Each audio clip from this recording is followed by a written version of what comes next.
Nasarawa State University conferring honorary degree to a foreign president.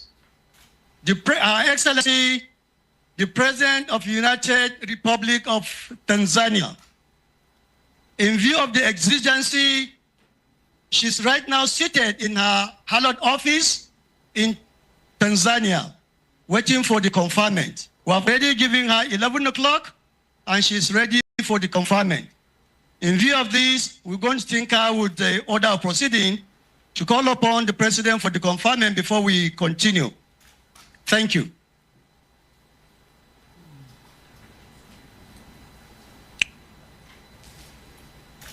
Your Excellencies,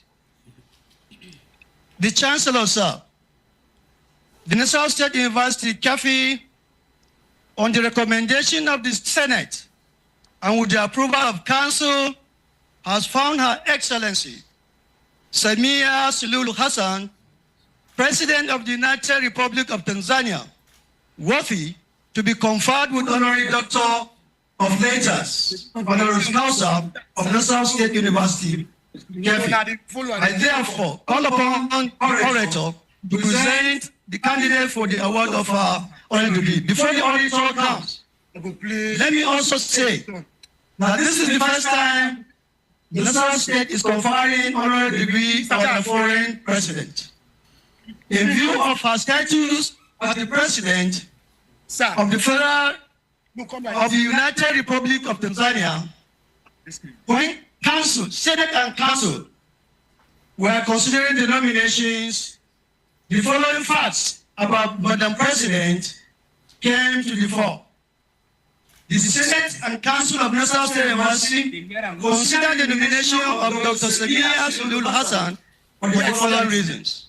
One, that she is the first female president of the United Republic of Tanzania. Two, that she is the second female president on the African continent. Three, that she has served as the vice president of the United Republic of Tanzania. And four, as the president, she has demonstrated transparency, accountability, and probity, and has been able to turn around the economic fortunes of Tanzania. In recognition of her standing leadership qualities, her courage and doggedness, President Samia Suluhu Hassan is the recipient of 4 honorary degrees conferred on her by different institutions, both within and outside Tanzania. She has earned national and international honors in that order. It is for these impressive credentials that the Senate and Council of Nasarawa State University, KAFI, found Dr. Samia Suluhu Hassan as the duly qualified to conferred with honorary doctor degree of Nasarawa State University. Thank you for accepting President Suluhu Hassan for this conferment. I now have the honor and privilege to invite the Vice Chair.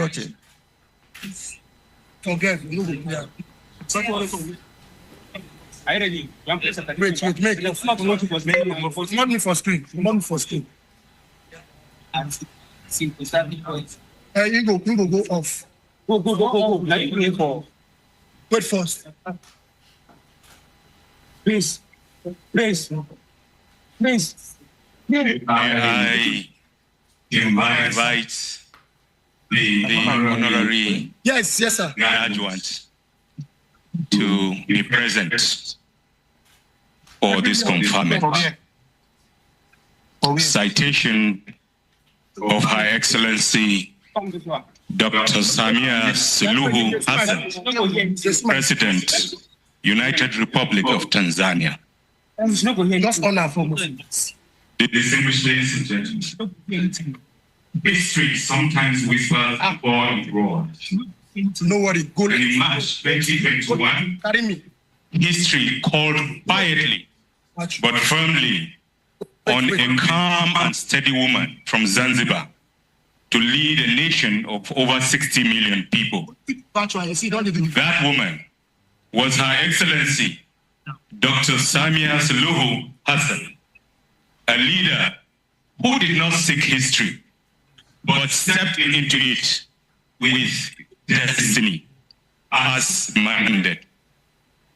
Born on the islands of Zanzibar Her story is not only a sudden rise to power, but of patient service, from ministerial roles in Zanzibar to member of parliament to vice president, and then in a moment that changed Tanzania forever, she became the first female president of Tanzania.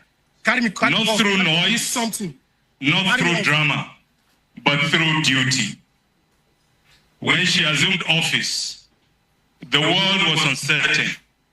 Tanzania was cautious, and expectations were heavy.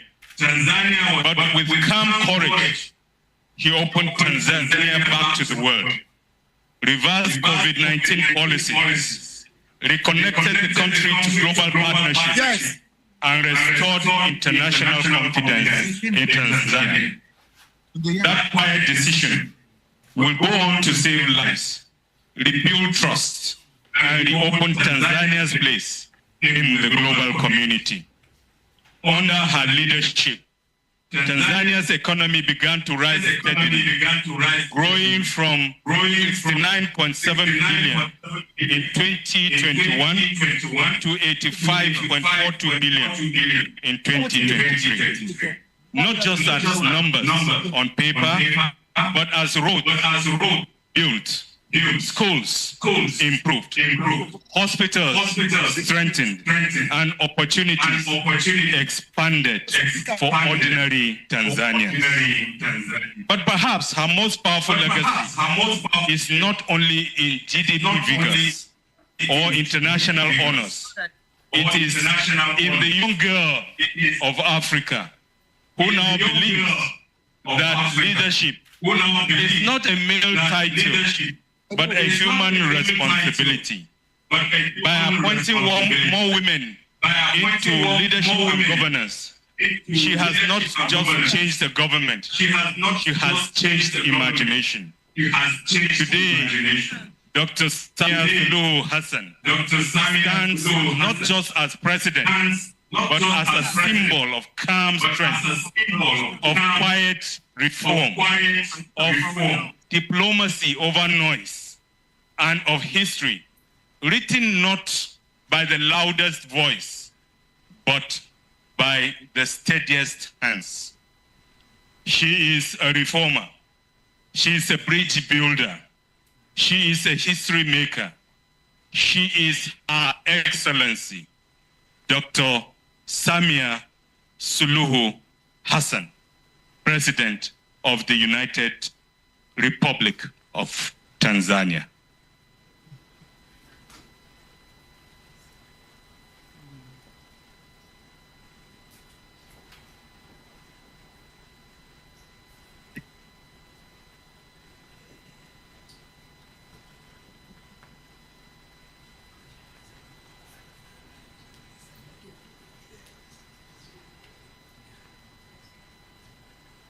Ready?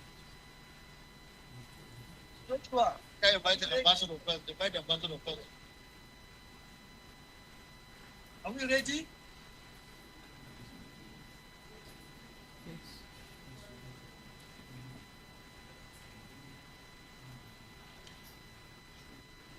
The Chancellor, sir, I present to you Her Excellency Samia Suluhu Hassan for the award of honorary degree of letters, honoris causa.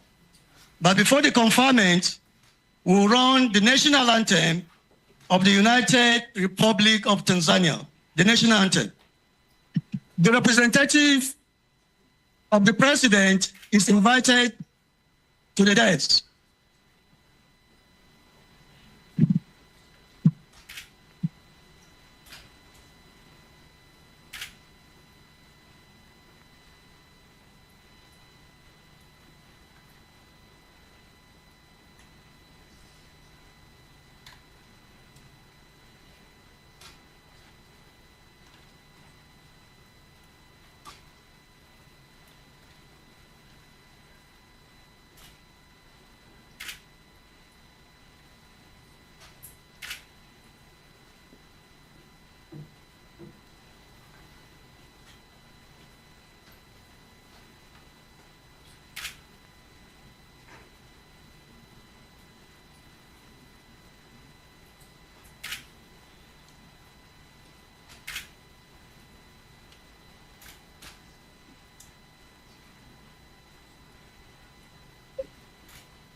I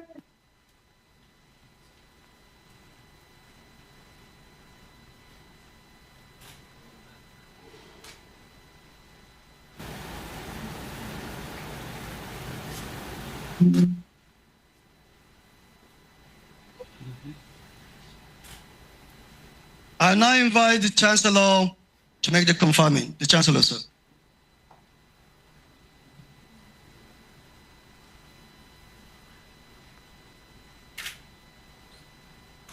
By the powers conferred on me as the Chancellor and on the authority of the Senate and Council, I confer on her the degree of Doctor of Letters, Honorary Causa of Nasarawa State University, KEFI, with all the rights and privileges thereto. Congratulations, Mrs. President.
I now invite Her Excellency, the President of the Federal United Republic of Tanzania, to please respond.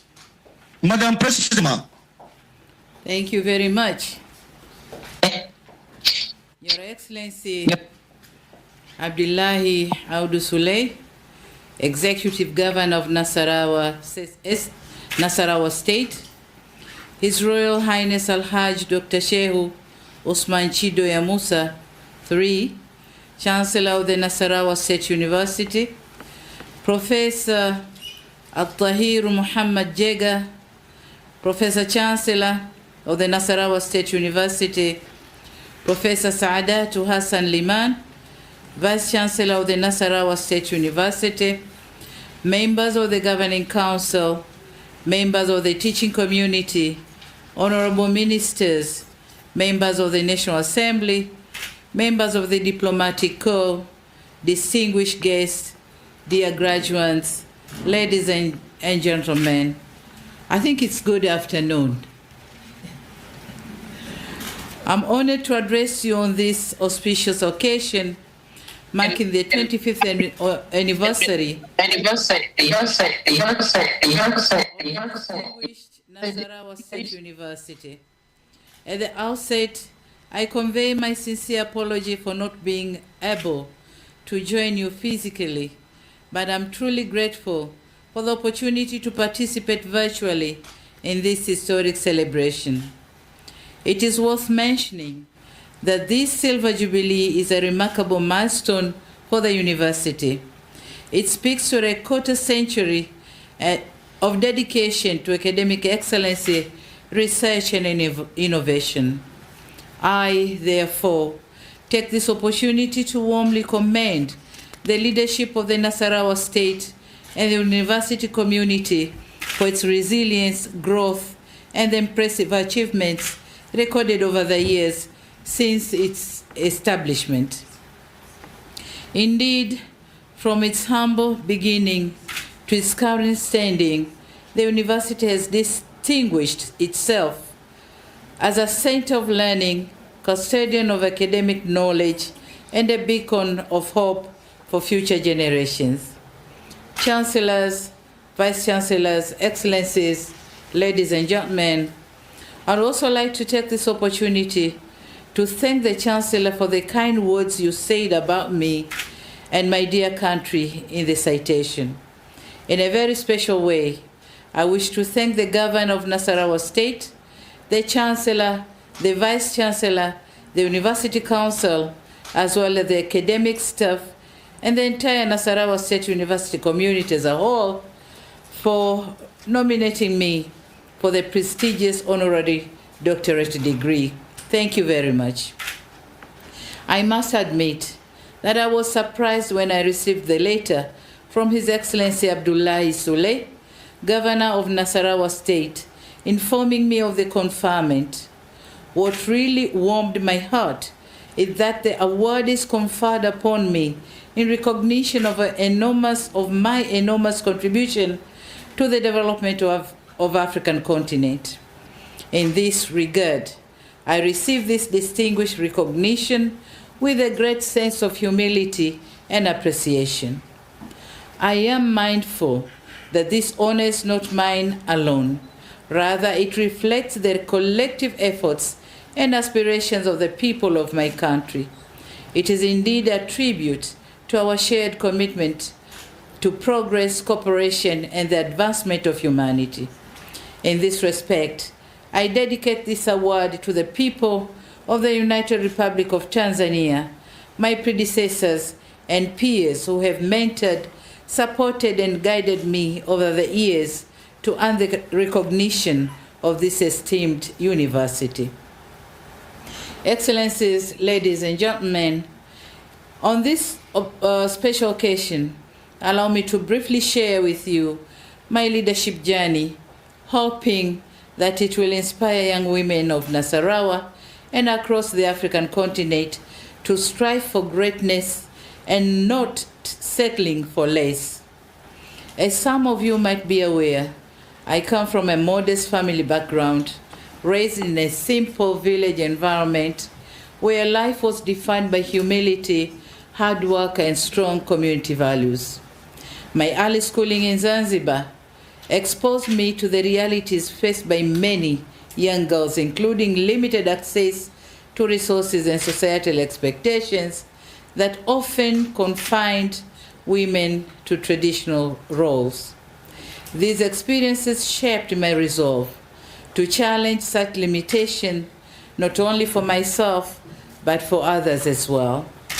My journey into public service began at a relatively young age when I joined government in service in Zanzibar. I started in junior administrative roles and rose throughout the ranks of public administration, governance, and service delivery, where I gained massive experience. These formative years in government were crucial, and they allowed me to greatly understand the needs of ordinary citizens and the importance of responsive leadership. My transition to national leadership came when I was elected as the Vice President of the United Republic of Tanzania in 2015. This role broadened my perspective, allowing me to engage constructively on national and international issues at a higher level. In March 2021, following the demise of my predecessor, I assumed the office of President, becoming the first woman to lead Tanzania. Throughout my journey, I've remained deeply committed to the empowerment of women and girls and creating opportunities for others. I have consistently advocated for women's inclusion in leadership, education, and economic activities, knowing fully that no society can achieve its full potential while leaving half of its population behind. I believe that my humble journey and active involvement in the women's and children's well-being is what motivated the African Union Summit in February this year to appoint me as a champion for maternal and child health. I have also served as a champion of African Continental Free Trade Area on women and youth in trade, and a champion of clean cooking energy in Africa. Your Royal Highness, Chancellor of the Nasarawa State University, Excellencies, ladies and gentlemen, I'm convinced that my story is not unique to me alone. It represents a wider spectrum of experiences that women encounter in their fully daily routines. It is also a testament to the belief that regardless of one's beginnings, it is possible to rise and serve at the highest level. Indeed, I carry with me the lessons of my upbringing and the responsibility to inspire future generations to dream, strive, and lead. In this context, I accept this honor with a renewed sense of responsibility. I am particularly proud to join the legion of distinguished alumni of Nasarawa State University, including my sister and my friend, Madam Amina Mohammed, Deputy Secretary General of the United Nations, my brother, Mr. Aliko Dangote, as well as my fellow alumni, Alhaji Abdul Samad Rabiu and Dr. Mahmoud Ahmadu. I join other ambassadors of this great institution and will continue to uphold its values wherever I may be, and I look forward to strengthening the bonds between the university and my country in the years ahead. To the leadership of the Nasarawa State University, noting that in its 25 years of existence, the university excels in academic excellency, research, and project management. I have instructed my Minister for Education, Science, and Technology, who is here with me, to engage with your team and explore opportunities for establishing exchange programs, study tours, or any form of partnership that may be mutually beneficial for Tanzania and Nigeria, higher learning institutions, and universities. Your Excellency, Governor of Nasarawa State, Chancellors and Vice Chancellor of the Nasarawa State University, Excellencies, ladies and gentlemen, in closing, I take this opportunity to extend my heartfelt congratulations to all graduates. Indeed, today marks not only the culmination of your academic journey, but also the beginning of a new chapter of great responsibilities and boundless opportunities. You are graduating from one of the most prestigious institutions in Nigeria. I'm therefore confident that the knowledge and values you have acquired will undoubtedly serve as a solid foundation for your future endeavors and will also motivate you to be the change you want to see in your communities. Finally, I'd like to once again thank you most sincerely for this splendid honor. I wish the Nasarawa State University continued success in the years to come. As we celebrate this Silver Jubilee, I encourage the university to continue striving for excellence, nurturing innovation, and contributing meaningfully to the development of Nigeria, Africa, and the world at large. I thank you very much for your kind attention. Asante sana. Thank you very much.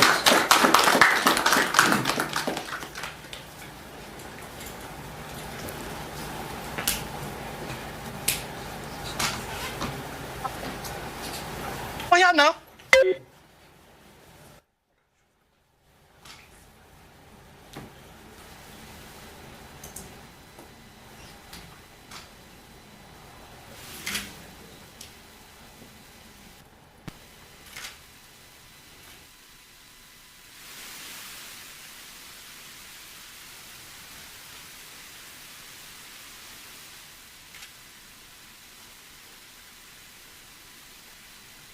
Thank you very much, Your Excellency, for your very kind intervention.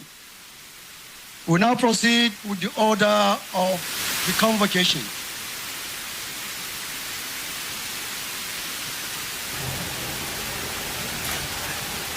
I now have the honor and privilege to call upon the Vice Chancellor to address the convocation. The Vice Chancellor, ma'am.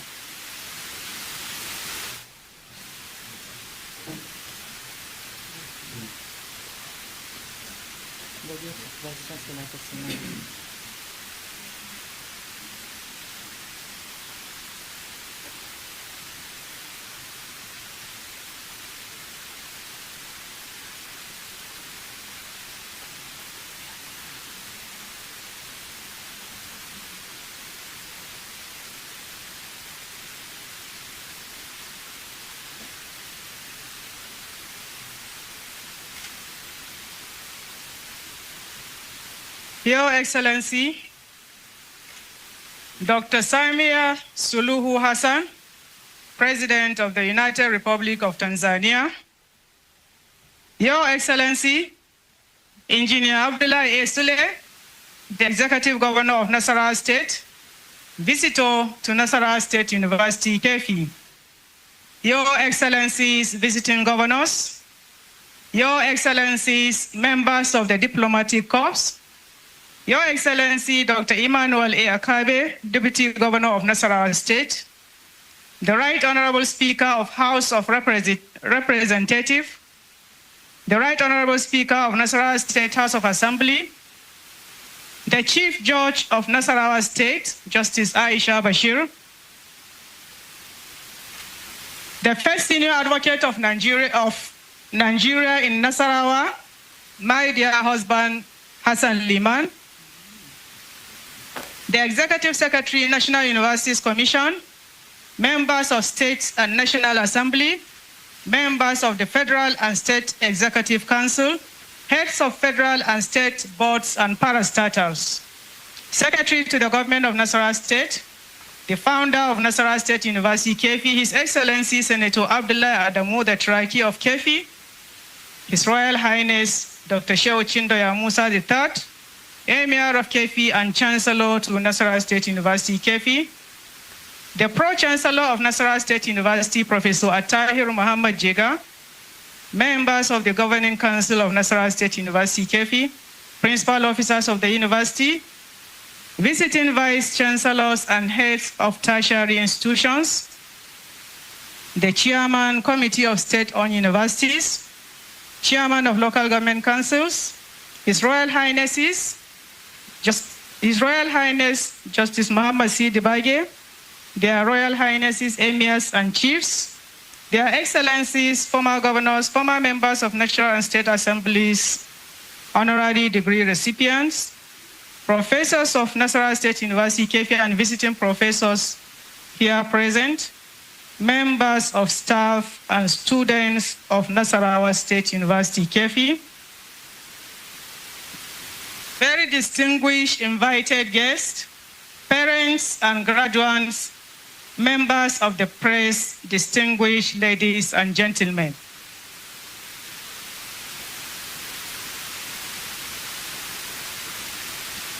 On behalf of the Governing Council, Senate, management, staff, and students, I warmly welcome you all to the 8th Combined Convocation Ceremony and Silver Jubilee Anniversary of the Nasarawa State University, KEFI, UNSUK. UNSUK was established on 24 January 2001 under the Nasarawa State Law Number 2 of 2001.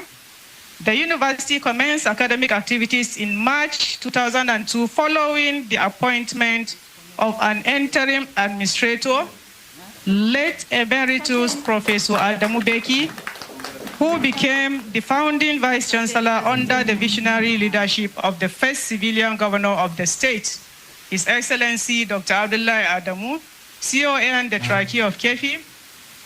Currently, UNSUK has 1 college, 2 schools,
Naomba tusimame sasa tuweze kumpokea Mheshimiwa Dr. Samia Suluhu Hassan, Rais wa Jamhuri ya Muungano wa Tanzania. Naomba vijana wa hamasa mtuongoze kwa shangwe la mapokezi.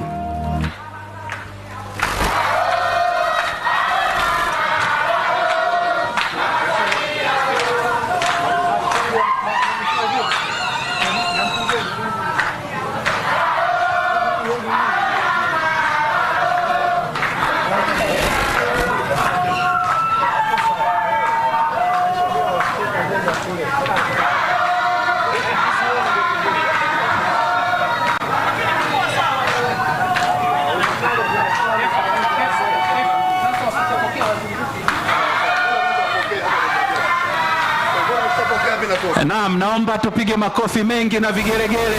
Dr. Samia oye!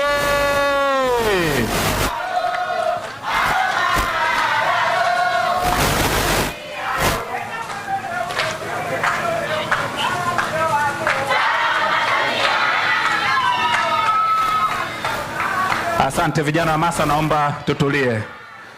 Mheshimiwa Rais wa Jamhuri ya Muungano wa Tanzania, karibu Tungi. Pamoja nawe tunao viongozi mbalimbali, lakini kipekee naomba utambue uwepo wa Mheshimiwa Balozi Ernest Mangu, mwenyekiti wa bodi ya usimamizi wa bandari Tanzania TPA.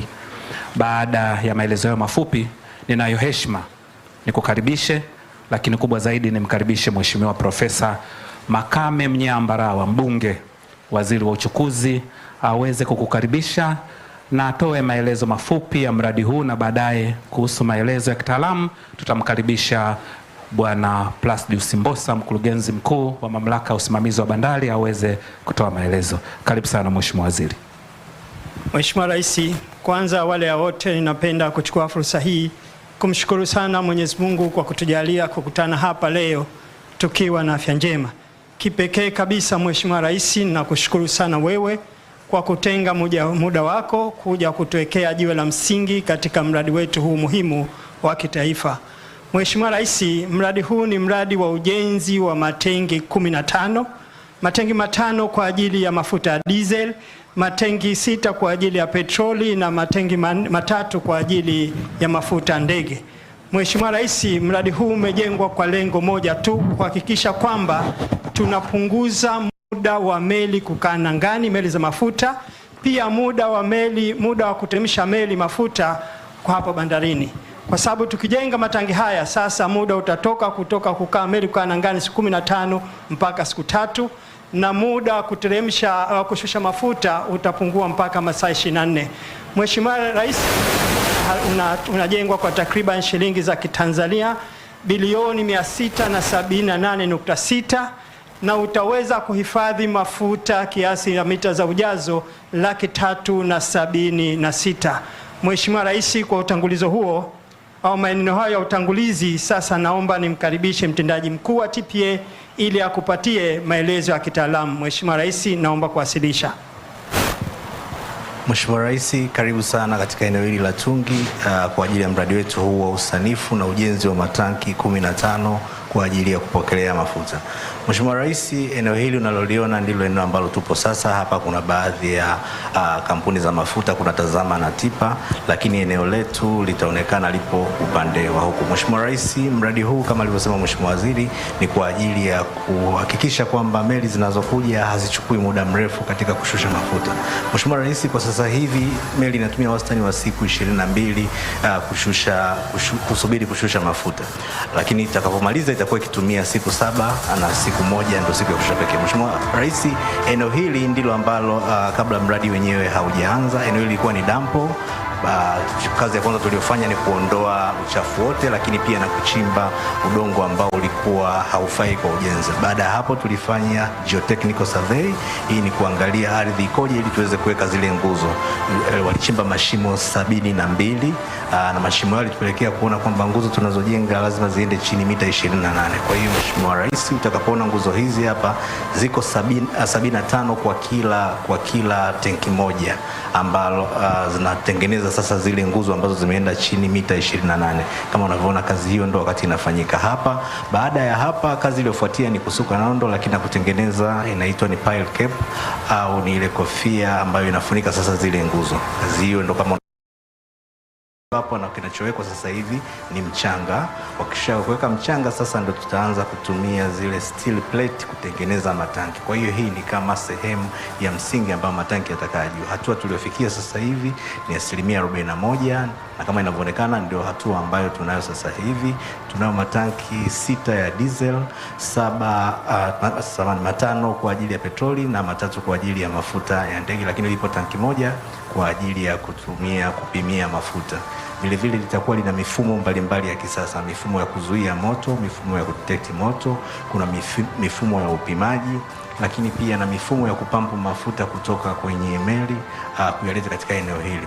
Mheshimiwa Rais, matangi haya sasa yatakuwa yakitusaidia meli zinapofika, tuna empty meli zote. Kwa hiyo meli kama haijamaliza taratibu za kikodi, meli kama bado wenyewe hawajamalizana kibiashara kati ya mwagizaji na yule anayetuma mzigo, yote yatakaa hapa. Hii itapelekea kupunguza ile gharama ya dola 25,000 kila siku ambayo meli inatozwa, ni demurrage charge. Ile demurrage charge huwa inakuwa factored in kwenye bei ya mwisho ya mlaji.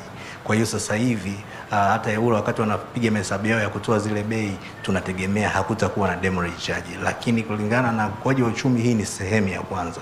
Mategemeo ni kwamba shughuli zetu za uchumi zinavyokuwa, tutahitaji kuendelea kuyajenga, lakini pia tunashirikisha wenzetu wa sekta binafsi kama Tazama, Tipa na wengineo ambao wapo kwenye biashara hii. Kwa Mheshimiwa Rais, faida kubwa kwanza ni kupunguza meli wa kusubiri kutoka siku 22 mpaka siku 7 wa kusubiri baada ya kufika nangani kule. Lakini itakapoingia kwenye gati itakuwa inatumia siku moja tu kushusha badala ya siku 7. Kwa hiyo itapelekea kuondoa gharama za demurrage, zile gharama za kusubirisha meli, kwa sababu meli inatengeneza fedha inapokuwa ikitembea. Lakini vile vile tutaongeza mapato ya taifa, kwa sababu kwanza tutaongeza sehemu ya kuhifadhi mafuta, lakini vile vile kutakuwa kuna transparency katika utozaji, kwa sababu sasa tutakuwa tukikaa nayo wenyewe kabla ya kuwapelekea oil marketing companies. Lakini jingine pia tutategemea kuongeza ajira, lakini kubwa ni multiplier effect ya huduma za kibandari. Tunategemea kwamba yatakuwepo magari mengi, watakuwepo madereva wengi, watauza vifaa, watauza magari na wengine wote ambao wanahusika katika mnyororo mzima wa usafirishaji wa mafuta, lakini vile vile wa biashara yenyewe ya mafuta. Mheshimiwa Rais, tunakukaribisha sana. Mradi huu utakamilika tarehe 3 Februari 2027. Ndio. Mwaka mmoja ndio umebaki, lakini ulianza August 2024. Kwa sababu tulianza kwanza ni kudesign, ni usanifu ile kudesign alafu na kujenga. Okay. Ndio. Sawa. Karibu sana.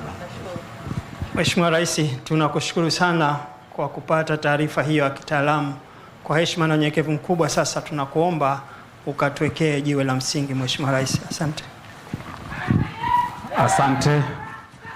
Naomba vijana wa hamasa tuendelee kutulia. Tukio linalofuata hivi sasa ni Mheshimiwa Rais wa Jamhuri ya Muungano wa Tanzania kuweka jiwe la msingi. Nitaomba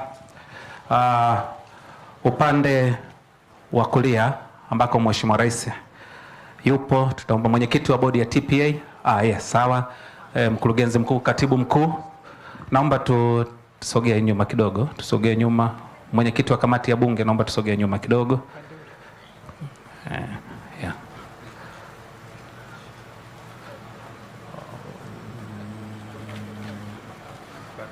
Mtendaji mkuu wa mahakama, tafadhali. Yeah. Mheshimiwa Rais wa Jamhuri ya Muungano wa Tanzania, kwa heshima kubwa nitamuomba waziri mwenye dhamana ya uchukuzi akuongoze kusogeza kitambaa kushoto na kulia, ikiwa ni ishara ya uwekaji wa jiwe la msingi wa mradi wa ujenzi wa matenki haya. 3, 2, 1. Naomba tupige makofi mengi na vigelegele. Tanzania oye! Jiwe la msingi, mradi wa ujenzi wa matanki ya kupokea mafuta katika bandari ya Dar es Salaam limewekwa na Mheshimiwa Dr. Samia Suluhu Hassan, Rais wa Jamhuri ya Muungano wa Tanzania tarehe 3 mwezi wa 3 2026. Naomba makofi tena. Baada ya tukio hilo nitaomba waheshimiwa viongozi abaki Mheshimiwa Rais pamoja na waziri mwenye dhamana ya uchukuzi.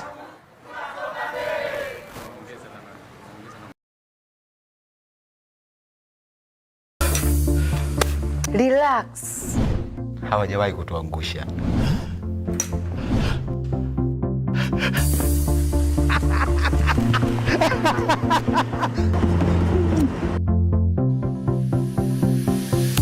Hata wewe unaweza kuagiza gari bora na ulipendalo kupitia SBT Japan. Tembelea tovuti yetu ya www.sbtjapan.com na hapo utapata ukipendacho zaidi.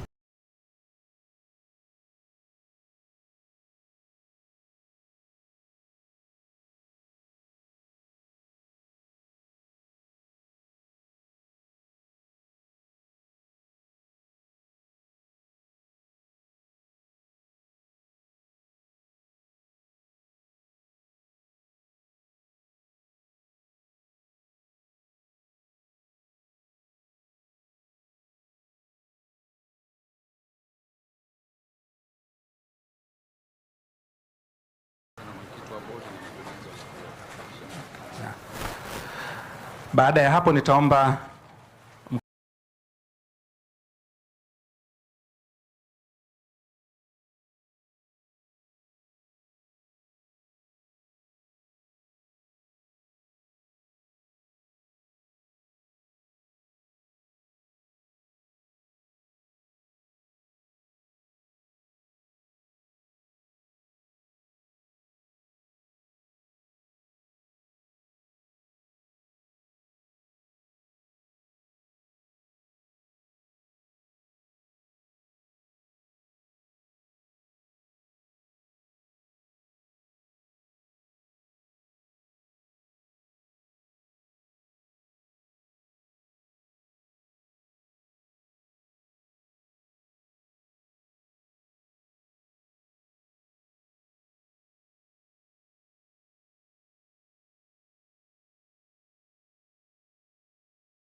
Mkurugenzi wa bodi ya TPA utaenda upande wa Mheshimiwa Rais na mkurugenzi mkuu wa TPA utakwenda upande wa Mheshimiwa Waziri.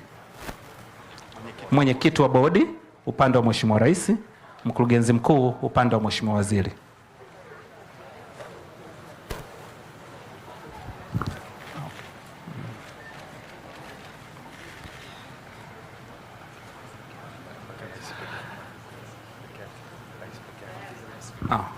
Tunaomba kidogo.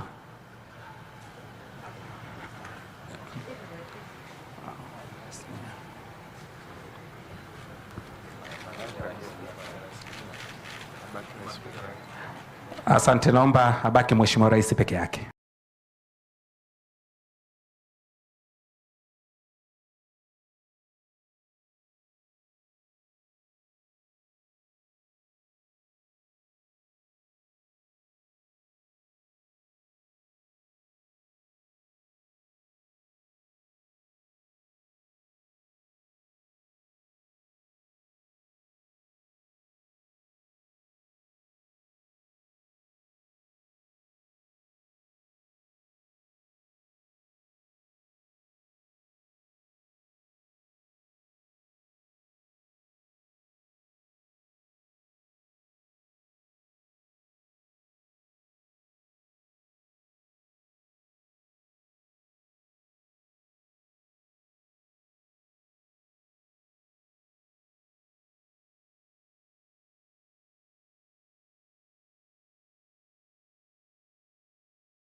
Asante sana, tunakushukuru sana Mheshimiwa Rais. Naomba viongozi wengine sasa tuingie kwenye magari yetu tuweze kutangulia kwenye eneo ambako tutakwenda kuwa na mkutano. Asanteni sana, asante sana.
Bendera.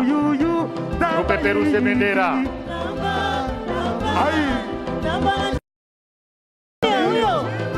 Bendera juu, bendera juu, bendera juu, bendera juu, peperusha bendera. Samia huyo. Jitihada zako. Jitihada zako. Hamasa oye. Dar es Salaam oye! Kigamboni oye! Mheshimiwa Dr. Samia oye! Peperusha bendera. Peperusha bendera. Naam. CCM. Shangwe, shangwe, hamasa, shangwe, hamasa. Samia ra. Ra.